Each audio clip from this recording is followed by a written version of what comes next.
Hi everyone, and welcome to the next episode with my friend and colleague Peter, who is a senior headhunter.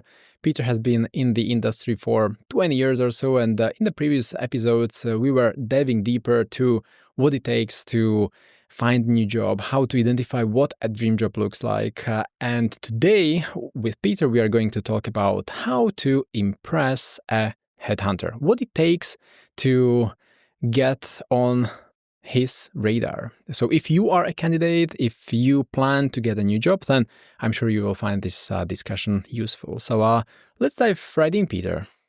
Thank you much for the warm welcomes. Happy to be here. Awesome. So Peter, we are going to talk about different use cases, right? So imagine you have a client, and we are going to go through different scenarios. You know, a client from a smaller company, or a client that is a larger organization, or a client from a large corporation with 10,000 people.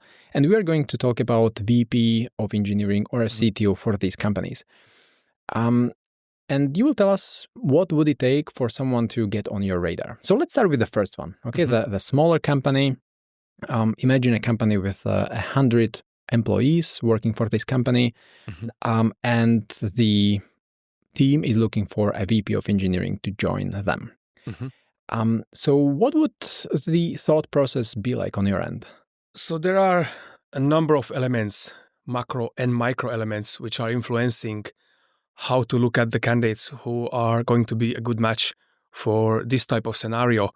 The macro elements, or the larger picture of the startup scenario up to 100 people, it's probably their first hire of a kind. So the owner or founder doesn't have a clear process. They don't have a clear idea about what the role is going to look like, what duties are going to be a part of it. And I can guarantee you this person is going to wear more hats than just one or two or three. Definitely going to be more. And because of a missing or not yet established structure, this person will have things on the left and right which were not planned, but someone has to do it, and it's logically may fall into their area of a remit or action. So the versatility and ability to look at things on the left and right, sometimes closer, sometimes further from your mainstream of action, is going to be key to be successful in a setup like this.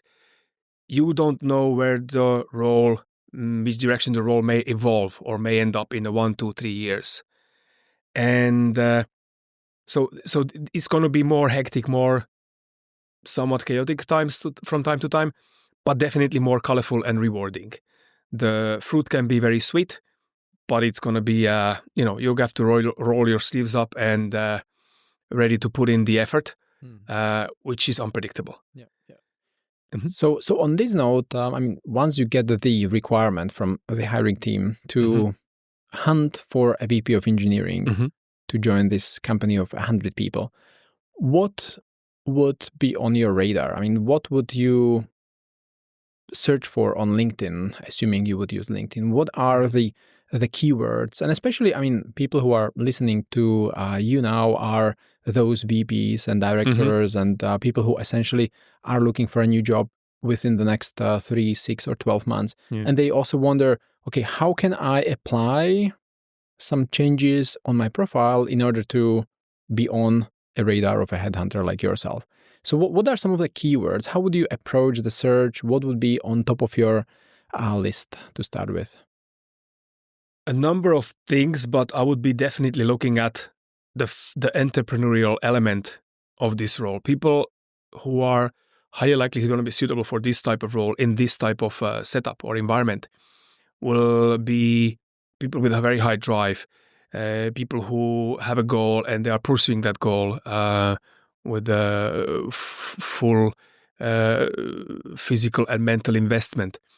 And these people usually have experience in a similar, or they have been founders or in a startup situation themselves in the past on a much smaller scale with the much lesser projects, either as a college idea, which after putting in a bit more effort by friends and colleagues and themselves may have ended up as a spin-off, or even a startup on their own, whether successful or not. But it takes a number of attempts to be successful. So these people are not afraid to fail because the certain number of failures leads to success. Mm-hmm. And there's no success without failure. So this would be the type of people I would be looking at.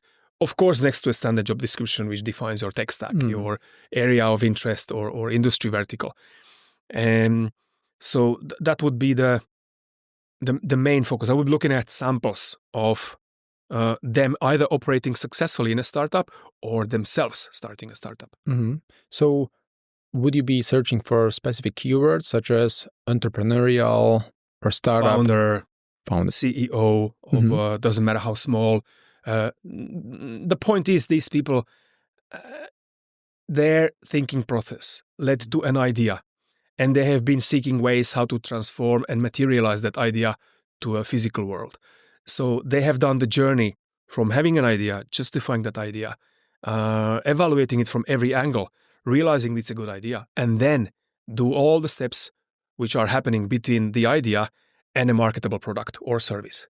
And what's your best recommendation for people who started a company, the company failed, and now they may feel a bit ashamed to have it on the profile because the startup failed? As we know, 9 out of 10 fail anyway, but still, for someone going through the process, it may be emotionally draining. So would it be better to leave it out or keep it there for someone like you who would find it? Doesn't matter how many times or how hard you punched. What matters is, yes, that you stand up, dust off, smile on the face, and try again. The winner is a guy who tried one more time than all the others. So that sets the winner apart from I don't want to say losers, but the others. Mm-hmm. So if you think you are a loser or you lost or that attempt was not successful, guess what? Ask any startup or owner or CEO or a founder of business. Ask them how many times they failed until something tangible happened or some serious result happened. And they will take a deep breath, have a laugh with you, and they'll start talking. So I bet you there is no successful leader who fell off the sky, started their first idea, and that idea was suddenly a massive revolution, change of the world, and so on and so on. Every person like this, they have a few failures, mishaps, trials and errors in their back pocket. Yeah, or probably parents who already handed over a successful business. No, that's not that valuable of a skill. Exactly. But I would not be afraid to put a mishap or a failure on my CV that I have tried and failed. It doesn't matter. What matters is how you look at it. What have you learned from it? And put that on a CV. Okay, I realize it was not a success, or it was missing these and these elements or attributes to reach the success level. But I learned from it. Next time I'm gonna do better, this or that, or turn it around, make it a selling point. Everybody who, as a founder or an owner of a startup, they are aware of what lies ahead of them, and it's going to be a bumpy journey. There's going to be ups and downs. There's going to be trials and errors. There's going to be scratches and bruises, and knockouts, maybe blue eyes, and so on. But hey, stand up, move on. Don't miss your goal. Just pursue it and move ahead.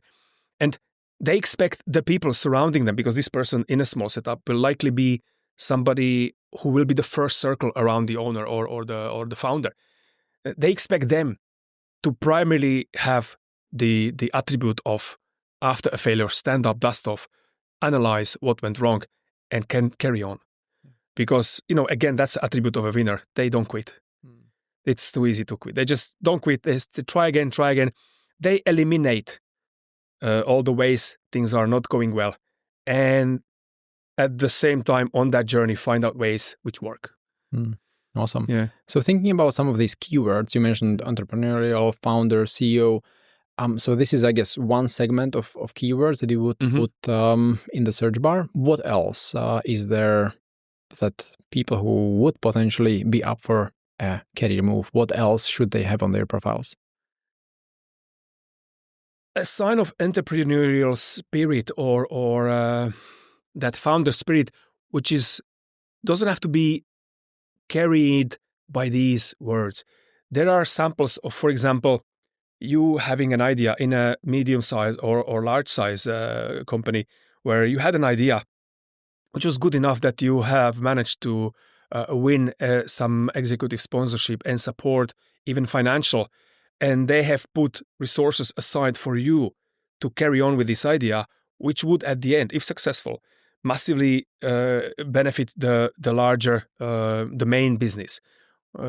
Making more money, saving more money, or saving hassle, which we spoke again. So if you are in a large setup and you have an idea and you carry on with this idea to hopefully to a successful end, that is a sign of entrepreneur. That's a sign of drive and energy that is necessary to be successful in a startup. That you didn't give up, you tried and failed and tried and just done the enough of circles for this idea to work, let it evolve and make it happen in any scale of a background.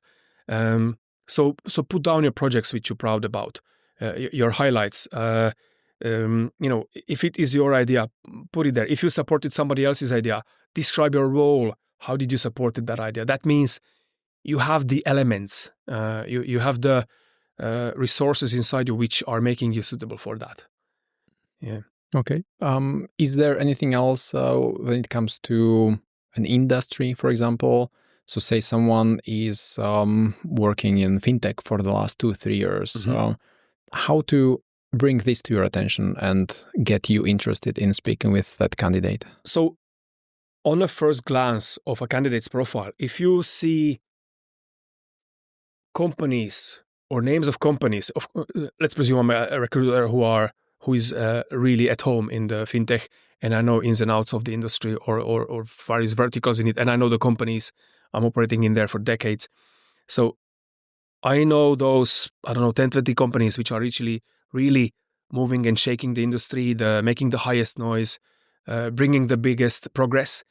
These are the companies who likely have people in there who are the carriers of that progress, or that why that company is shining so bright compared to the others. So having a certain company name where you worked at, which is having that status, helps a lot. Having personally those elements, which are usually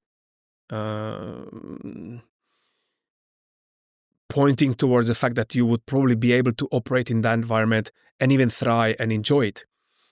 Because there are different types of people for different types of company,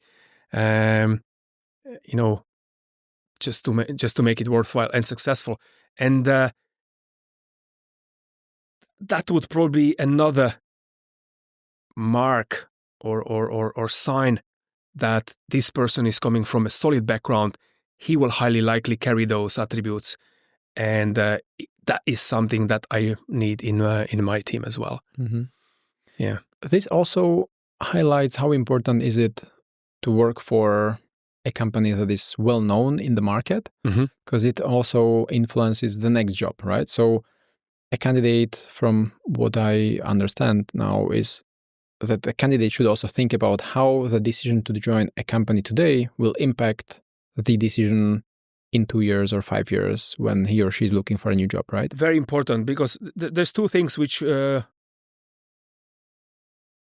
I'm looking at when considering a candidate for a certain job, and that's whether there is clearly a visible history in a, I don't want to say famous, doesn't have to be famous, but well-known environment, which is famous or known for its progress and mover and shaker in their industry. And if I don't see that, then I'm looking at the individual and looking for signs that this person is carrying those attributes, and these are the projects or spin-offs at college or own projects, whether as a teenager with a bunch of friends. But it's a sign of a drive. It's a sign of somebody not being happy with the current status and somebody knowing better and pursuing the idea until it was put into reality. Mm-hmm. And how would this search be different compared to a client who would be looking for a VP of engineering to join a larger company, so say 1,000 employees. Mm-hmm. It's a, say, mid-sized company, could be also in fintech space. So what would be different in your search if you were to search for a VP of engineering, and what can the candidate do in order to impress you? Yeah. So with larger companies, the macro segment or the background is different as opposed to a startup or rapidly growing scale up, where the processes are already well established. There is a lot of history and critical mass of data available. There are certain best practices. The structure is much larger. Certain things come into play like compliance, PR, and so on. So there are a number of elements or variables in that formula which are not present in a startup, which is lovely, sweet, with a lot of freedom and autonomy.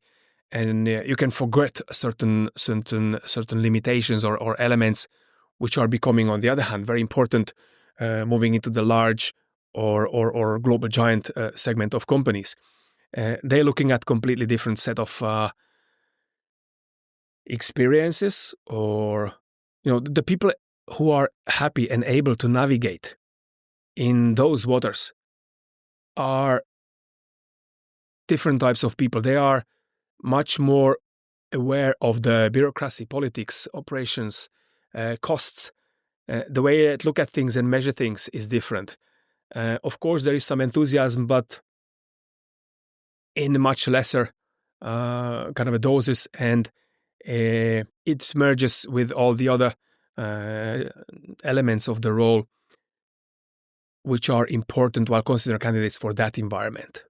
Usually you need to have a little bit more mileage in the industry, success or be proven record from a similar environment. So there's a lot of lateral movement between companies who are bringing something else to their game from their competitors.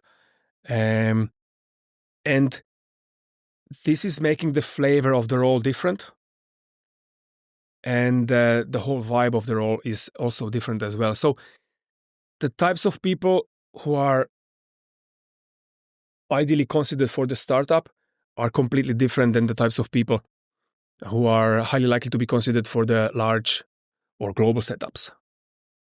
Okay, and how would you think about searching for this person? Would you be targeting VPs, VP of engineering from another companies of similar size? Would you use the filter on LinkedIn based on number of people or names of companies? Or would you tap on your referrals? Like, what is also for candidates the best way to make sure that they are and appear on your radar? So the candidates I would consider for a role of that large setup or type of company would definitely be either people who are already in a similar role, which is defined by numbers, budget, geographical reach, or aspirational candidates. So candidates who are positioned well with their current career and level that they have achieved, including the geographical reach, budgetary, number of people reporting, and so on, who would be in an aspirational position. So the people who would be one level below what I'm targeting, because they will be highly motivated by moving into a higher job. They already have enough knowledge and mileage to be successful in the role.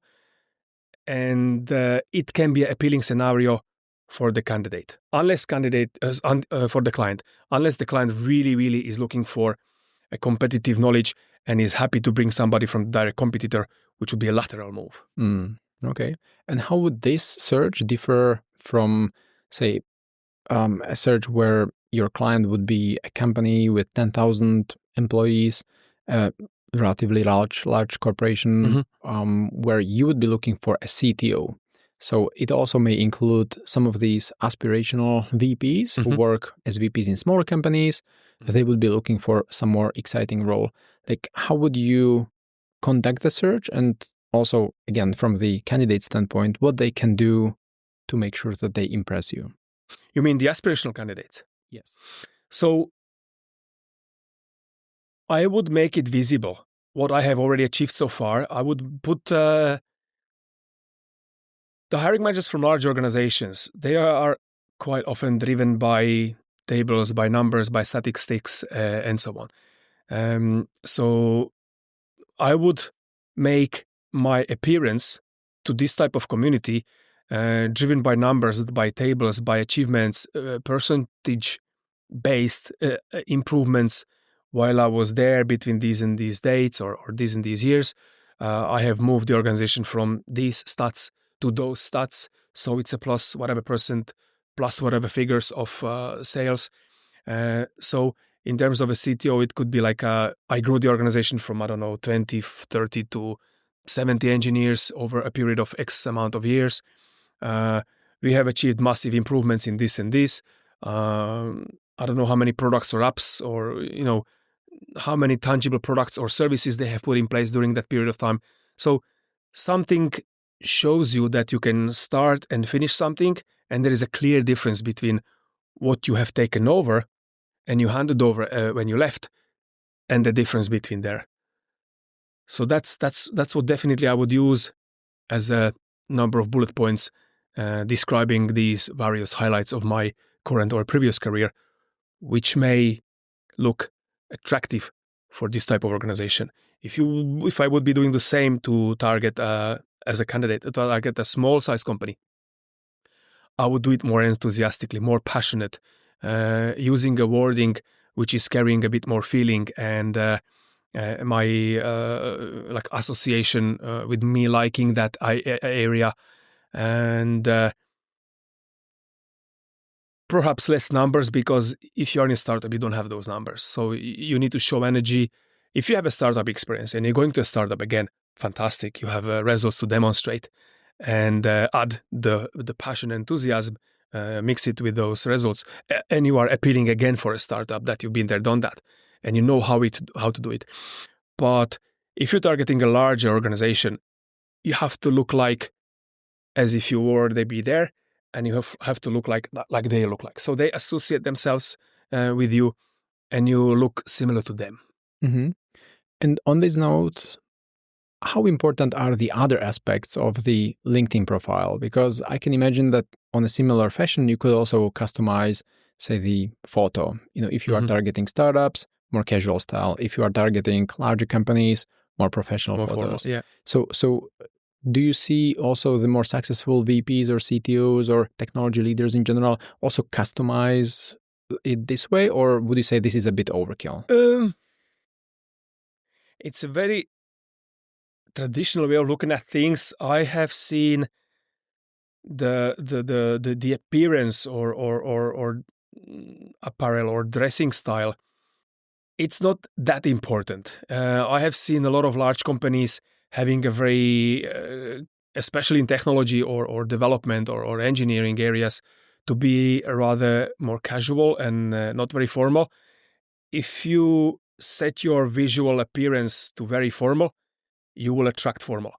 If you pace yourself down a little bit to a smart casual or even casual, you attract that type of community. So I would be careful how you present yourself visually to target and build a bridge with a certain type of community. So I would say do your homework upfront about the company that you're targeting and present yourself in that direction. I'd say the highest roles in the largest organizations probably would appreciate if you look more casual. In a medium or small organization is not that important. I think as long as you dressed nice and clean and you have a smile on your face, it's in technical areas they have a tendency to overlook the physical / visual / appearance type of thing, and they're more into what can you do, what you're able of, what you're capable of, and that's what speaks for you a lot more. I'd say maybe if you move into less technical or more front end or front desk / sales or operational stuff, different ballgame altogether. Okay. And what about some other aspects of the LinkedIn profile which you probably look at as well once you are skimming through the profiles. I'm just thinking about the featured media or maybe some content posted by prospective candidates.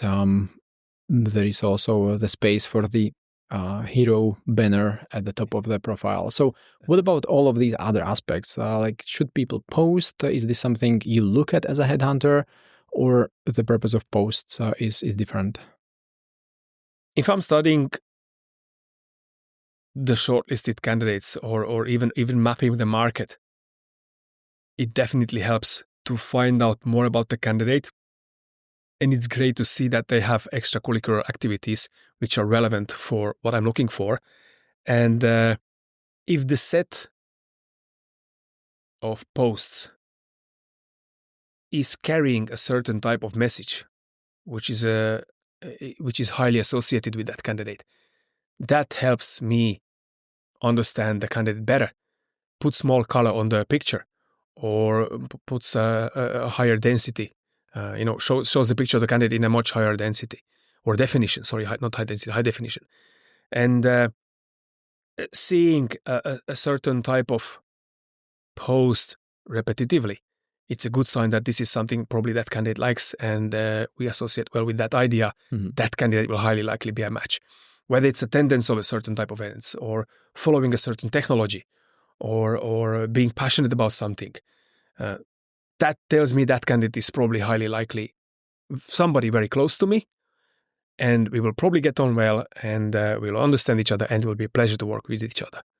On top of the matching skill set, of course. Yeah, clearly. Okay, wonderful. Great.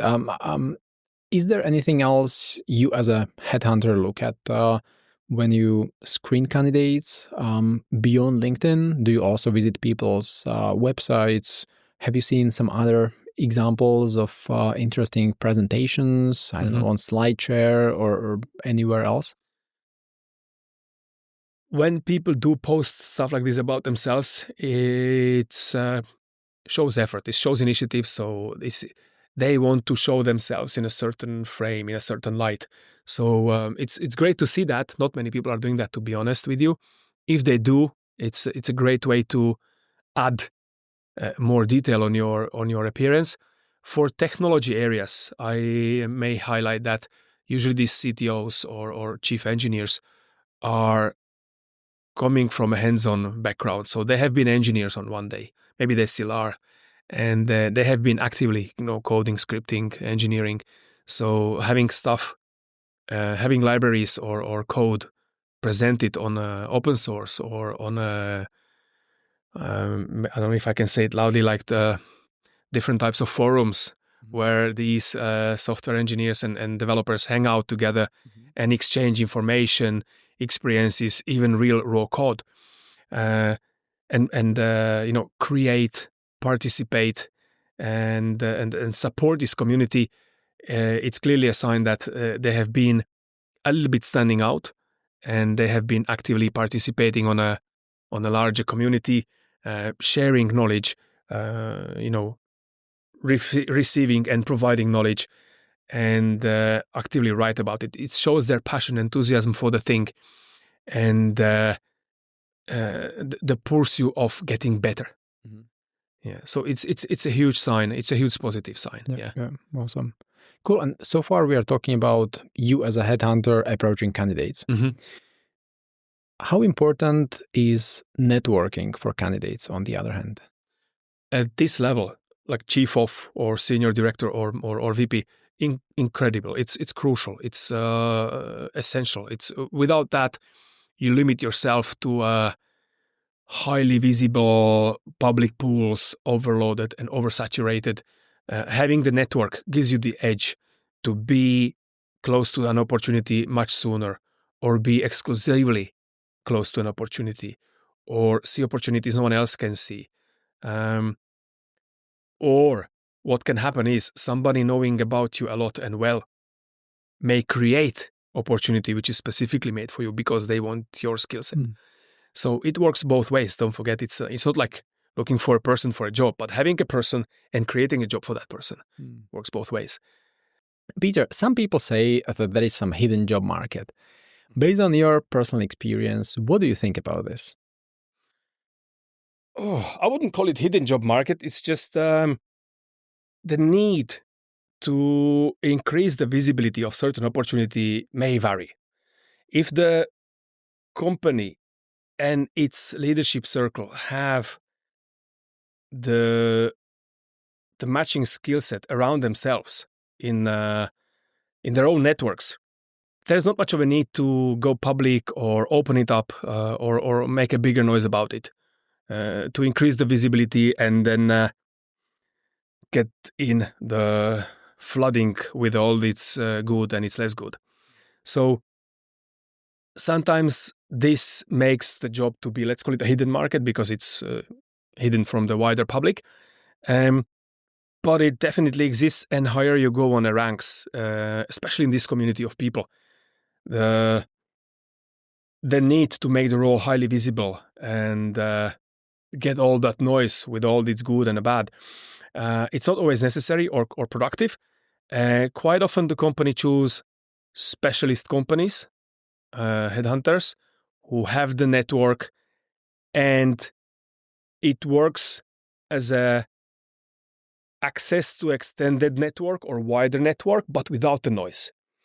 And boardrooms or high-end directors or owners or CEOs, they are welcoming the access to a wider pool of candidates, which is outside their primary network, but without the noise and sometimes counterproductive visibility, if you know what I mean, because quite often they need to keep the search for whatever reasons a little bit confidential or discreet, working with a professional agency who has the ethic, have their ways and history and abilities, can really, really add value to their process, and allowing them accessing a wider pool of candidates with a lot of detailed knowledge, but without all the noise and unnecessary things to deal with that you don't want.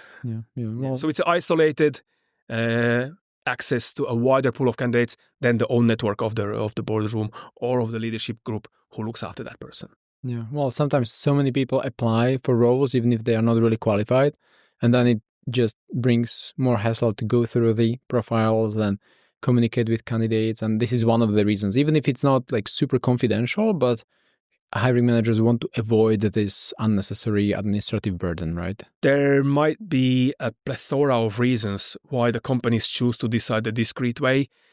There can be somebody on a, checking out, or somebody under whatever kind of process, which increases the need to proceed carefully and confidentially until they can release this information to the wider public. So those reasons is really, there's a lot of many of them. We can have a special session just for that.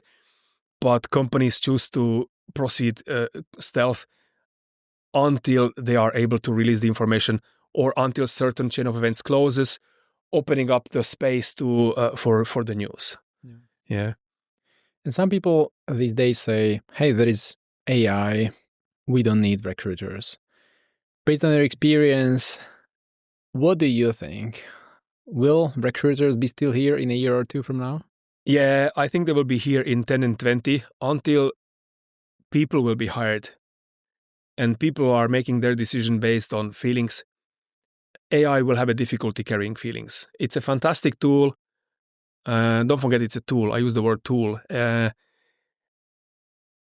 is here to enhance and narrow the gap between recruiter and the candidate.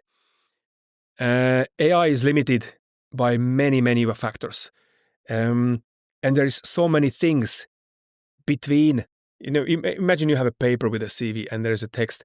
There's so many things between the text and under the text that AI will not be able to consider for a long time, if ever. A gentleman or a figure called Data from Star Trek comes to my mind. Mm-hmm. He was incredibly perfect and superior in many ways, but he still had difficulties understanding certain things, for example, humor. Mm-hmm. And I think this will be a fantastic tool. It's getting better, it's improving, it's helping more and more. but I don't think it will ever replace a human. A good, skilled, emotionally well-evolved and empathic and intelligent recruiter. Yeah. And now when you look at the process, we see, for example, sourcing, it's much easier now with some of these AI tools. Screening candidates is easier with some of the AI tools. Taking notes about meetings and interviews is easier with AI tools. So which parts of the process do you think recruiters will be most useful at and most utilized? And where are the recruiters actually who would like to thrive in recruiting going forward, where should they focus and specialize in? So I was there when many new technologies arrived and came, and you have fax, you have email, you have CV databases coming in, you have social media coming in, the early days of professional social media. These days you have the AI coming in, and they all have a certain life cycle and the level of hype at the start, then bubble, peaking, blasting, and it will after time settle on a certain level. So I'd say AI will not follow a much different of a path. Of course, it may shake and integrate into much wider parts of our life, and will automate certain things, will make things go, allow us to do things faster, better, less prone to mistake. But again, I'm going to repeat myself, it's just a tool.